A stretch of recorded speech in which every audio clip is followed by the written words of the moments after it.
Halo Sobat Perjuangan, bertemu lagi di podcast Silang Alumni Season 3 Kementerian Luar Negeri BEM KBM Universitas Bengkulu. Baiklah, sebelumnya perkenalkan nama saya Ayuni Nisa Syafira dari Kementerian Luar Negeri. Baik, di sini kita sedang bersama narasumber kita yang sangat luar biasa, yaitu Kak Rispandi STMSC. Baiklah, tema podcast kita pada hari ini yaitu Pasca Kehidupan Kampus. Mahasiswa harus baperan, bawa perubahan untuk negeri. Baiklah, kita sedang bersama Kak Rispandi. Halo Kak. Ya, halo Nisa. Gimana kabarnya Kak di sana?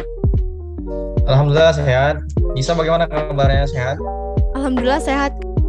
Baiklah, kita mulai saja ya Kak. Yang saya ketahui Kakak ini pernah menjadi gubernur Fakultas Teknik Mesin. Kakak ini berasal dari prodi Fakultas Teknik Mesin ya Kak? Dulu ya, dari Universitas Bengkulu. Dari Fakultas Teknik, prodi Teknik Mesin. Saya angkatan 2015. Kakak dulu pernah menjadi gubernur Fakultas Teknik ya Kak? Iya, di tahun 2019 ya. 2019 sampai 2020. Tapi pada saat itu saya cuma sampai 2019. 2020 dilanjutin oleh wakil gubernur saat itu oleh Yuli. Apakah boleh kakak ceritakan sedikit mengenai pengalaman kakak dulu sebagai gubernur Fakultas Teknik Kak? Ya boleh. Jadi perkenalkan ya, saya perkenalkan diri lagi. Nama saya Rispandi gitu ya. Asal saya dari Medan, aslinya Jawa Medan. Orang tua Jawa, ayah saya Jawa, ibu saya Medan. Tapi saya besarnya dari Jambi. Di Jambi saya besarnya. Kemudian saya masuk ke Universitas Bengkulu itu tahun 2015. Saya masuk tahun 2015, program studi saya Teknik Mesin, angkatan 2015. Kemudian sebelum saya gubernur ya, saya gubernur itu tahun 2019. Saya juga pernah jadi, kalau di tingkat universitas saya pernah jadi ketua KPU tahun 2018 pada saat itu. Kemudian sebelum itu juga saya di BEM Fakultas Teknik ya, jadi awalnya staf, kemudian bisa jadi kepala departemen bidang gitu ya. Di himpunan juga saya pernah jadi kepala departemen. Kemudian untuk yang gubernur ya, itu terakhir saya di organisasi tahun 2019 karena itu udah tahun keempat. Kira-kira ya kurang lebih tidak sampai setahun ya, karena saya 2019 April saya dilantik, kemudian saya wisuda di Desember, kemudian di kepemimpinan saya dilanjutkan oleh wakil gubernur pada saat itu. Selama saya masa jabatan ya, itu dulu kabinet saya namanya Kabinet Perubahan. Pada saat itu di teknik ya banyak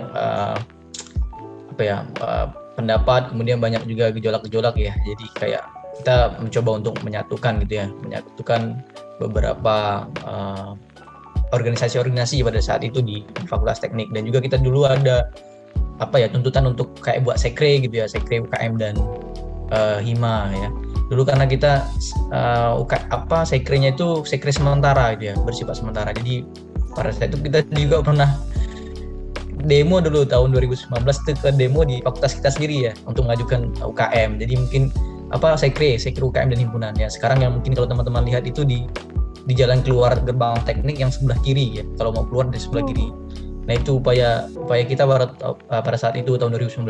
Tapi sebelum itu udah dari gubernur-gubernur sebelumnya juga udah mengupayakan gitu ya. Cuman lagi-lagi masih permasalahan administrasi, kemudian pembebasan lahan dan sebagainya. Jadi pada tahun 2019 itu mungkin gejolaknya ya, jadi mungkin itu puncaknya. Jadi setelah demo di fakultas kita sendiri gitu ya. Jadi maka tahun 2020 itu baru diadakan pembangunan di sekre yang di sebelah kiri ya, kalau jalan keluar teknik. Oh ya Kak, luar biasa sekali ya Kak. Sekarang sudah bagus sekali Kak gedungnya. Ini fakultas. Sekre tekniknya sangat luar biasa ya Kak. Gedungnya ada 3 sekarang. Ya, kalau yang saya lihat ya udah lebih layak lah, jauh lebih layak daripada sekre sebelumnya gitu ya. Dan himpunan juga lebih lebih sering ketemu. Jadi mungkin untuk kolaborasi untuk kerjasama tuh lebih enak. Kalau dulu kan sekretnya pisah-pisah tuh, UKM juga ada yang pisah-pisah, kemudian ada juga beberapa UKM yang nggak dapat sekre. Nah sekarang ini saya lihat lebih enak, jadi satu tempat terpadu, jadi lebih enak untuk koordinasi. Oh, baik Kak, selanjutnya saya penasaran nih, Kakak ini mendapatkan beasiswa S2 di Taiwan ya Kak? Iya, saat ini sedang studi semester akhir ya, tingkat akhir. Boleh nih Kak ceritakan bagaimana proses Kakak untuk mendapatkan beasiswa tersebut? Oh ya, baik. Saya mulai daftar ya, itu di 2020 ya. Jadi 2019 Desember saya wisuda selesai, kemudian saya dapat informasi dari pembimbing saya bahwa ada kampus Taiwan yang kerjasama dengan yang datang ke UNIP ya, Universitas Bengkulu, untuk mengadakan kerjasama atau mencari mahasiswa yang ingin studi lanjut master ya di Taiwan. Sekarang ini kampusnya namanya MCUT ya, Minci University of Technology. Nah pada saat itu 2020 Januari, ya udah kita ikut gitu kan. Kebetulan ada profesor yang datang ke kampus kan seminar juga, dan sebelumnya juga udah ada mahasiswa UNIP yang kuliah di sini gitu ya, di Minci, di MCUT, 2 orang mahasiswanya. Kemudian dia bawa profesornya mengadakan ke UNIP ya, mengadakan seminar. Nah di situ mungkin ada terjadi kontak kerjasama gitu ya, MOU dengan UNIP dengan Minci. Jadi ya udah saya ikut waktu itu ikut seminarnya dulu gitu kan, seminar dari asosiat profesor dari sini. Kemudian setelah mengikuti seminarnya jam siang ya, jam 1 atau jam 2 kita ada tes gitu. Profesornya udah siapkan soalnya, kita ada tes, dan itu ya untuk kerjasamanya itu hanya membuka fakultas teknik dan ekonomi ya. Sejauh ini juga kerjasamanya baru 2 fakultas itu, karena memang di sini juga fakultas yang ada itu yang banyak ya teknik sama ekonomi MBA ya. Jadi memang mungkin karena di sini hanya ada fakultas itu, jadi mungkin kerjasamanya hanya di 2 fakultas itu. Saya nggak tahu kalau kedepannya, mudah-mudahan bisa berkembang lagi. Nah udah itu saya ikut tes, dan beberapa teman juga ya dari prodi. Kita kan di teknik dulu cuma ada Pak Prodi tuh, ada teknik mesin, sipil belum nggak ikut ya, karena yang dibutuhkan itu mesin, elektronik sama teknik informatika dulu. Sekarang juga masih teknik informatika. Nah itu kita tes, dan udah tes, kemudian diinstruksikan untuk melengkapi berkas dan sebagainya di websitenya gitu ya, di website kampusnya kita lengkapin. Nah pengumumannya itu lama juga, pengumumannya itu kita tesnya kalau nggak salah itu ya Januari akhir atau Februari. Nah informasi pengumumannya itu di bulan, kemudian kita lengkapi berkasnya itu di Maret, udah di Maret itu. Untuk pengumumannya di bulan Juni nggak salah, di bulan Juni awal. Nah saya juga udah lupa waktu itu karena udah selesai tes itu. Saya masih di UNIP itu ya, di UNIP di bulan Januari, ngasih ada project bantu dosen saya gitu ya, dosen pembimbing saya ada project, jadi saya belum pulang ke Jambi, orang tua saya di Jambi waktu itu, sampai pertengahan bulan Februari. Jadi saya udah ikut tes, kira-kira udah nggak ada lagi kegiatan apapun di Bengkulu, jadi saya mohon pamit gitu ya dengan pembimbing saya. Di bulan Februari saya pulang ke Jambi. Dari pulang ke Jambi itu saya cuma seminggu, udah seminggu saya pergi lagi ke Tangerang, ikut kakak saya sambil nyari kerja waktu itu kan. Nah saya udah lupa waktu itu kalau ada ikut tes waktu itu kan. Jadi saya juga taunya itu di kontak teman saya gitu kan, kamu lulus katanya waktu tes di Minci. Oh iya, di mana lihat pengumumannya di email. Saya juga pas lebih percaya lagi ya, waktu itu saya ini kayaknya main-main kan. Ternyata pembimbing saya itu juga nelpon waktu itu kan, dia mau lulus di kampus Minci nih. Nah dari situ ya lulus. Saya juga waktu itu belum begitu antara senang dengan tidak gitu ya, karena senangnya dapat beasiswa gitu ya, dapat studi lanjut ke luar negeri. Di samping itu kita juga perlu biaya untuk persiapan berkas dan sebagainya. Nah itu saya belum kerja, belum ada penghasilan sendiri lah, karena belum ada penghasilan sendiri karena masih agak pesimis waktu itu ya, jadi kayaknya berangkat apa enggak. Nah sampai itu sampai bulan 7 masih saya tapi ikutin berkasnya ya, jadi disuruh lengkapin berkas, saya ikutin lengkapin berkas. Tapi pada saat keberangkatan itu karena Covid masih tinggi ya, tahun 2020 itu Indonesia juga masih Covid tinggi-tingginya tuh di bulan Maret, April, Mei, Juni, Agustus tuh masih tinggi-tingginya. Nah dan karena Indonesia itu masih kategori negara yang tinggi dengan COVID-19, pemerintah Taiwan melarang mahasiswa Indonesia untuk masuk ke Taiwan pada saat itu. Nah, itu juga keberuntungan juga ya, artinya masih ada waktu 6 bulan untuk saya sambil nunggu panggilan kerja. Nah, alhamdulillah pada saat tertunda keberangkatan, awalnya saya spring 2020, cuma saya ditunda jadi fall 2020 seharusnya, tapi ditunda ke spring 2021. Jadi pas 6 bulan itu alhamdulillah saya dapat kerja yang bagus lah, yang cukup lah gitu ya. Jadi bisa untuk mengurus berkas dan sebagainya. Karena memang berkas ditanggung oleh peserta beasiswa waktu itu. Gitu Nisa. Oh, kayaknya tertarik ya. Nisa ini jurusan apa? Jurusan FKIP ya Kak, Pendidikan Fisika. Oh, saya nggak FKIP di Mingci belum ada. Mungkin di kampus Taiwan yang lain mungkin ada. Oh, baik Kak. Karena Taiwan ini sangat friendly buat beasiswa. Banyak sekali beasiswa. Wow, luar biasa sekali ya Kak. Dengar-dengar juga Kakak ini merupakan lulusan terbaik program Magister Teknik Mesin di Mingchi University of Technology Taiwan. Dengan IPK yang tinggi ya Kak. Boleh diceritakan nih Kak, bagaimana mendapatkan IPK tinggi di Taiwan itu? Ya, sebenarnya saat ini masih studi semester 4 gitu ya. Cuman mata kuliah saya sudah habis gitu ya, nggak ada lagi yang ambil mata kuliah. Jadi mungkin di CV itu saya buat udah selesai, karena memang untuk akademik saya udah selesai. Tinggal riset lagi ya, riset dan oral defense. Nah, mungkin kalau untuk tips-tipsnya bagaimana untuk mempertahankan atau agar beasiswa, karena memang di Taiwan ini di kampus Mingchi khususnya minimal kita master itu IPK-nya 3,3 ya, 3,3. Nah, kalau di bawah itu beasiswa kita bisa dicabut atau bisa dikurangi atau bagaimana. Intinya tidak dapat kita harus bayar kuliah gitu ya. Memang beasiswanya dicabut. Nah, mungkin di Taiwan ini memang beberapa sistem ya berbeda ya, kayak sistem pengajaran, kemudian dari cara profesornya mengajar dengan di Indo yang memang berbeda ya, karena memang dua negara yang berbeda dengan culture yang berbeda juga.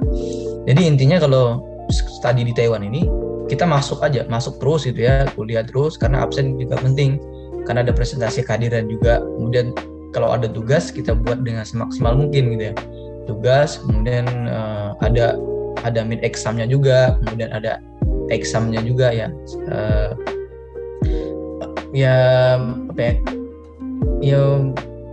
Mengerjakan tugas dengan baik, kemudian menjawab ujian dengan semaksimal kita gitu ya. Jadi semaksimal kemampuan kita. Jadi memang perlu belajar juga gitu, karena memang di sini ketika kita datang ke Taiwan ya tujuannya kan untuk belajar ya. Jadi mungkin kita bisa maksimalkan untuk itu. Kalau trik-trik khusus sih kayaknya sama aja sih. Kita kayaknya punya trik-trik masing-masing gitu untuk menghadapi bagaimana caranya. Jadi kalau dari saya ya mungkin kuncinya ya belajar sih. Oh, baik Kak. Selain pengalaman berkuliah di sana, apa saja pengalaman yang lain yang sudah Kakak dapatkan selama di sana Kak? Baik, bagus pertanyaannya ya. Jadi yang paling mengena itu ya, karena saya dulu tahunya waktu teknik mesin ini saya baca catatan jurusan dulu ya. Saya tahunya di teknik mesin itu cuma 4 jurusan dulu ya. Ada teknik mesin itu cuma 4 jurusan, kayak produksi, kemudian kayak energi, material, sama konstruksi. Nah, tiba di sini jurusannya itu banyak lagi gitu ya, konsentrasinya dipecah banyak lagi. Jadi memang kita belajar hal baru jadinya. Kayak saya sekarang ini saya memang risetnya hal yang baru yang belum saya belajarin di Indonesia gitu. Tiba di sini saya di bidang riset yang berbeda, yang belum ada maksudnya yang belum saya pelajarin lah di Indonesia. Saya juga tahunya baru di sini. Nah, itu banyak terjadi hal seperti itu. Jadi yang itu keuntungannya kita belajar hal baru ya. Kita belajar hal baru, kemudian masalah akademiknya itu. Kemudian sistem belajarnya juga berbeda dengan di Indonesia ya. Di sini misalnya ketika teman-teman kuliah gitu ya, kalau di Indonesia itu kan harus berpakaian kemeja dan sebagainya gitu ya, harus pakai sepatu dan sebagainya. Nah, kalau di sini ini kalau aturan seperti itu nggak terlalu ketat. Boleh kaos rata-rata, kadang profesor juga pakai kaos untuk ngajar. Jadi memang ada perbedaan. Cuman ya itu nggak jadi masalah. Tapi yang ketika teman-teman ujian itu bisa itu. Jadi sama kayak mungkin dengan negara di lain juga di Jepang dan sebagainya, kayak di Eropa juga. Nah, kayak seperti pakaian itu kan kadang nggak menjadi hal yang formal kalau di sini. Kalau di Indonesia kan kita mahasiswa harus pakai kemeja dan sebagainya. Kalau pakai baju kaos kadang ada dosen yang tidak senang gitu ya. Kalau di sini bahkan profesornya pakai kaos. Nah itu yang hal yang ternyata beda gitu ya. Karena kita kan dulu kan pertama saya datang sini pakai kemeja kalau kuliah dan macam. Tapi nengok anak lokal itu pakai kaos. Kadang cuma pakai sendal tapi pakai kaos kaki gitu kan. Ya lebih santai lah, lebih friendly gitu. Jadi juga belajarnya nggak terlalu menegangkan gitu. Jadi kayak interaksinya lebih enak gitu antara kalau di sini ngomongnya lause ya, lause. Tapi kalau kita yang ngomong orang internasional ngomongnya tetap profesor. Kalau orang-orang lokal itu lause dia yang panggil. Karena lause itu artinya guru kan. Nah lebih friendly lah itu. Kemudian kalau untuk yang culture-nya juga ya, kayak budaya kita belajar hal yang baru juga gitu ya. Apalagi kita Muslim gitu misalnya ya di sini.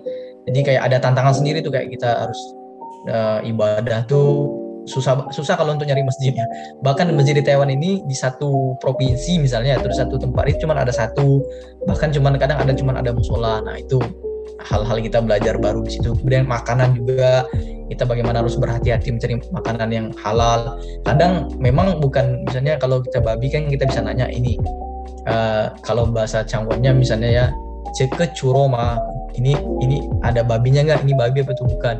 Dia bilang nggak, pusu meo. Kalau pusu meo itu bukannya enggak kan, kita bisa. Nah selain itu kita bisa cek lagi, nggak langsung kita order kan. Kadang mereka juga kadang menggunakan minyak babi. Nah karena lebih murah daripada minyak VG atau minyak kelapa sawit. Nah itu yang harus kita perhatikan juga, karena banyak kali. Terus kita juga kadang kalau ke supermarket atau ke PX atau kemana, kalau beli makanan itu kita harus perhatikan juga lihat transit dulu kan ya, gradiennya itu ada mengandung babi atau enggak, minyak lemak babi dan macam. Karena memang di sini babi yang murah gitu kan, banyak prosesnya, banyak yang dimanfaatkan buat lain. Nah itu harus hati-hati bagi Muslim ya, makanan menjadi tantangan gitu ya. Karena juga kita ayam ragu juga kan kalau misalnya kalau saya ya, misalnya saya nggak makan ayam yang kalau misalnya nggak jelas, misalnya asal usulnya misalnya nggak dipotong, nggak pakai bismillah tuh, kalau saya nggak mau makan gitu kan. Karena kalau beli ayam di pasar biasa kan ya, mereka kan tinggal potong-potong aja, orang sini kan nggak ngerti harus baca basmalah atau mengucapkan bismillahirrahmanirrahim gitu. Nah jadi itu juga pertimbangan. Jadi yang lebih aman sih makan ya di warung Indo, yang lebih aman ya. Tapi ada juga beberapa warung Indo yang tidak memperhatikan itu, yang nggak ada sertifikat halalnya. Nah itu banyak kali tantangannya. Selain kita culture budaya yang berbeda, kemudian makanan juga ya, dan ibadah juga. Nah kemudian pengalaman lain, tapi alhamdulillah di sini ada komunitas. Di sini juga kita ada namanya Formit. Kalau saya ikut Formit ya, PPI saya ikut juga, tapi PPI kampus. Saya nggak ikut di PPI Taiwan. Tapi saya aktifnya di Formit. Formit itu Forum Mahasiswa Muslim Indonesia di Taiwan. Nah sama kalau di Bengkulu mungkin ya. Kalau yang skala Bengkulu itu kayaknya UKM Korhanian begitu. Nah, di sini juga ada komunitas mahasiswa muslimnya. Nah di situ kita banyak cari informasi mengenai makanan, tempat sholat, atau kita lagi di mana. Nah di situ. Nah, jadi ada untungnya lah kita ikut komunitas-komunitas seperti itu sih. Tapi pengalaman yang paling mengesankan adalah mengenai makanan ya. Ketika kita datang di sini, pertama kali saya datang sini ya, menjadi problem pertama adalah makanan.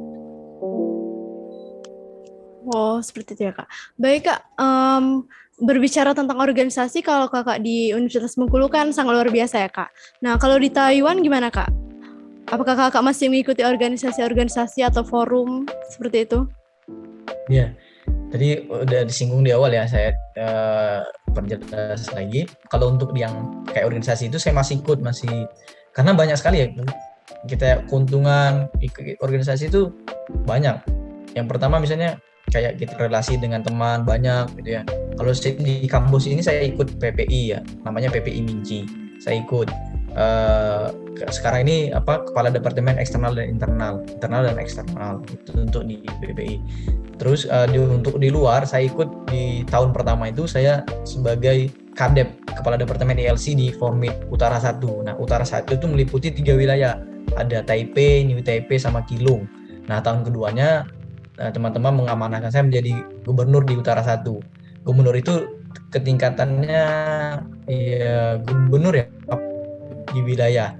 Nah, kita kayak ada jajaran juga sama kayak BMU, ada presiden, ada menteri, ada gubernur gitu ya. Nah, di sini juga di kami juga ada kayaknya PPI ya, tapi saya lebih aktifnya di Formid. Nah, di Formid kita juga ada presiden yang setahun sekali diganti, ada presiden Formid namanya. Kemudian di setiap wilayah itu ada gubernur. Nah, saya di wilayah gubernur di Utara 1. Karena di Taiwan ini ada beberapa bagian wilayah, ada Utara 1, Utara 2, kemudian Tengah, Selatan 1, Selatan 2. Nah, itu ada gubernurnya dan juga ada kepala departemennya. Itu untuk yang di wilayah. Kalau yang di pusat itu ada kayak presidennya, ada presmanya, ada presiden mahasiswa Formidnya.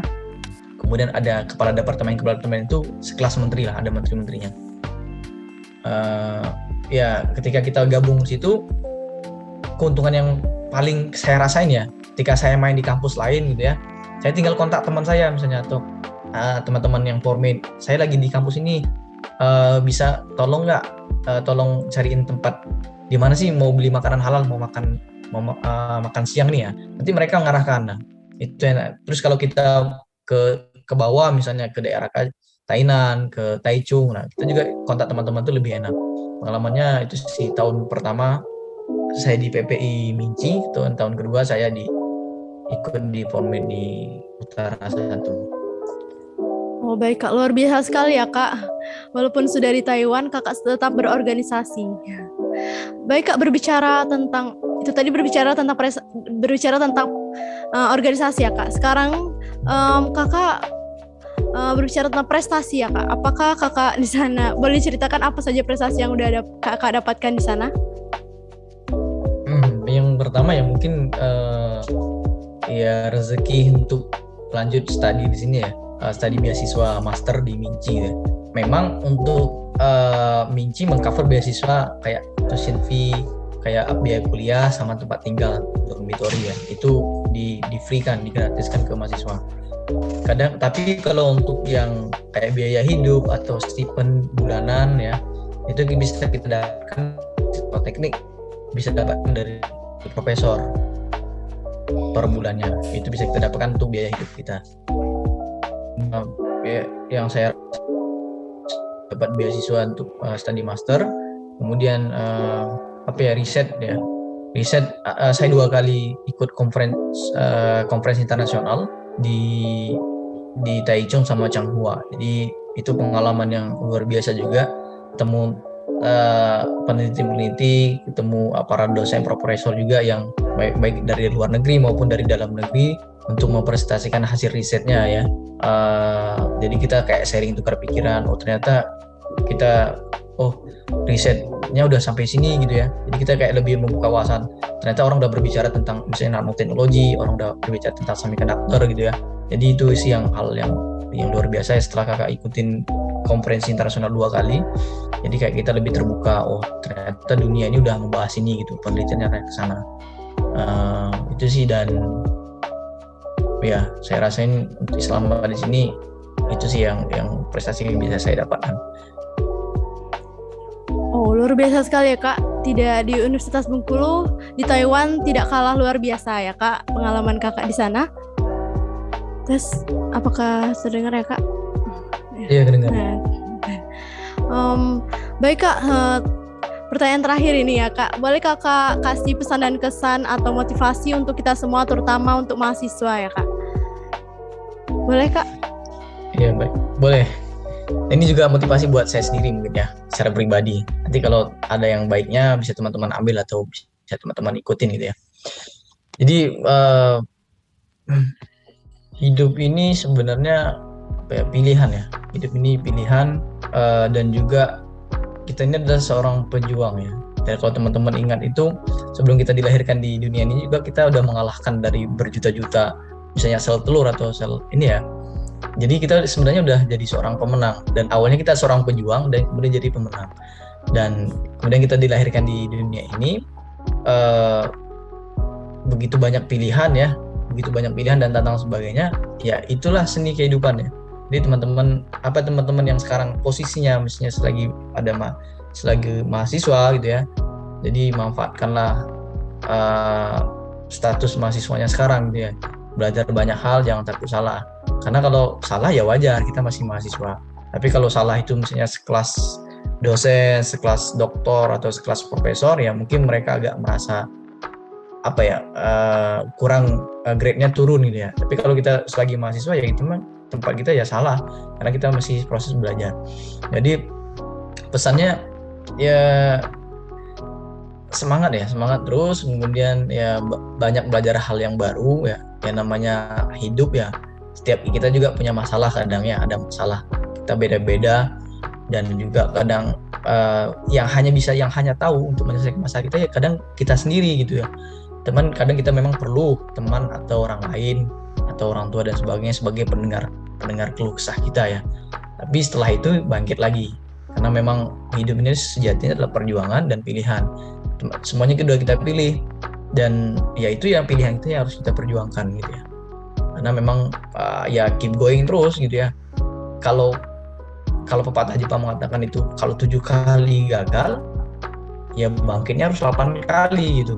Jangan 7 kali gagal bangkitnya 6 kali atau 7 kali. Tapi kalau 7 kali gagal bangkitnya harus 8 kali. Nah, ya buat teman-teman mahasiswa Universitas Bengkulu ya, khususnya mahasiswa teman-teman yang ada di BEMU ya, ini sudah benar ya. Artinya teman-teman sudah berani ikut organisasi, teman-teman untuk mengembangkan diri teman-teman, artinya banyak belajar hal, jangan takut untuk belajar hal-hal yang baru, karena memang setelah ini adalah teman-teman banyak tantangannya lagi gitu ya. Mungkin kesulitan yang mahasiswa sekarang mungkin tugas-tugas atau ujian dan sebagainya, nanti tingkat kesulitannya setelah pasca mahasiswa atau sarjana itu kesulitannya lebih tinggi lagi. Nah, artinya teman-teman siap untuk menghadapi tantangan itu. Sesuai dengan tadi ya, peran kita sebagai mahasiswa setelah pasca mahasiswa atau sarjana.